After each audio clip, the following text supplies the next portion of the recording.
Chicken roast রান্নায় আপনিই হবেন সেরা যদি এই রেসিপিতে একবার রান্না করেন।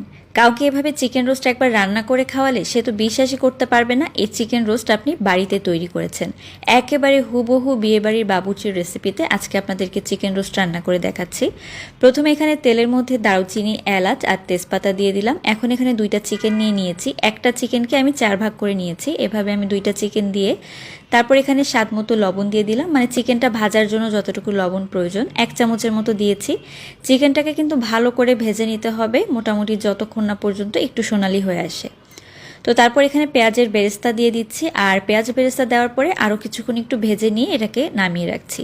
তো এরপরে এই মশলাটা রেডি করে নিচ্ছি 2টা চিকেন রোস্টের জন্য। এখানে আমি মশলা নিয়ে নিলাম প্রায় 2 টেবিল চামচের মতো আদা বাটা, 2 টেবিল চামচের মতো রসুন বাটা দিয়ে দিব।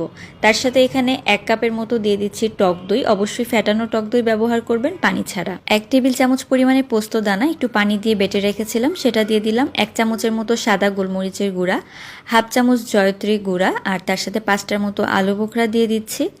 এখন দিয়ে দিব এখানে খুব সামান্য পরিমাণে একটু টেস্টিং সল্ট, এটা অপশনাল, আপনার চাইলে না দিলেও হবে। স্বাদ মতো একটু লবণ দিয়ে দিচ্ছি। দারুচিনির গুঁড়া দিয়ে দিলাম 1/2 চামচেরও কম। আর এখন দিয়ে দিব টমেটো সস এখানে ব্যবহার করেছি 1/2 কাপের মতো। এখন এই মশলাটাকে খুব সুন্দরভাবে কিন্তু মিশিয়ে দিতে হবে। আর অবশ্যই কিন্তু এখানে ব্যবহার করতে হবে শুকনো মরিচের গুঁড়া, সুন্দর একটা রঙের জন্য, তবে খুবই সামান্য, বেশি ব্যবহার করা যাবে না।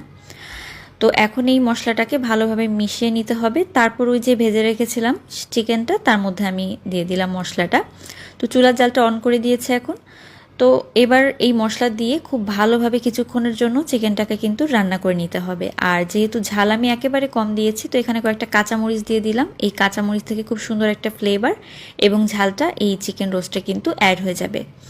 তো আবারও একটু নেড়েচেড়ে ভালো করে রান্না করে নিচ্ছি। আর এই পর্যায়ে একটা মশলা দেখিয়ে দিচ্ছি, মশলা বলতে বাদাম। এখানে 3 ধরনের বাদাম আছে, কাজু বাদাম, কাঠবাদাম এবং তার সাথে পেস্তা বাদাম। এটাকে একটু হালকা পানি দিয়ে কিন্তু ব্লেন্ড করে নিতে হবে।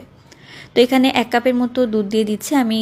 2 টেবিল চামচ গুঁড়া দুধ একটু গরম পানি দিয়ে গুলিয়ে রেখেছিলাম, তারপর সেটাই দিয়ে দিচ্ছি। এই দুধটা দিয়েই কিন্তু চিকেনটা ভালো করে সেদ্ধ হয়ে যাবে।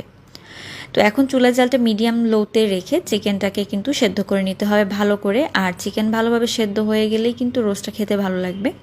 তো বাদামের যে পেস্টটা করে রেখেছিলাম সেটা দিয়ে দিলাম। তো এটা কিন্তু একেবারে লাস্টে দিবেন। যে কোনো রান্নায় বাদাম ব্যবহার করলে একদম শেষের দিকে দেওয়ার চেষ্টা করবেন, এতে করে কিন্তু স্বাদটা ভালো আসে। তো বাদামটা দিয়ে দেওয়ার পরে এখন ভালো করে নেড়ে মিশিয়ে নিচ্ছি। এখন উপরের দিকে তেলটা ভেসে ওঠা পর্যন্ত অপেক্ষা করব। তারপর এখানে ঘি দিয়ে দিলাম। এখানে আমি প্রায় 2 টেবিল চামচের মতো ঘি ব্যবহার করেছি।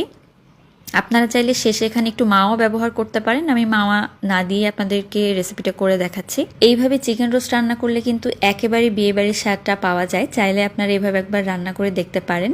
কাউকে একবার খাওয়ালে সে তো ধরতেই পারবে না যে এই রোস্ট আপনি বাড়িতে তৈরি করেছেন। আশা করি রেসিপিটি আপনাদের অনেক ভালো লেগেছে। আল্লাহ হাফেজ।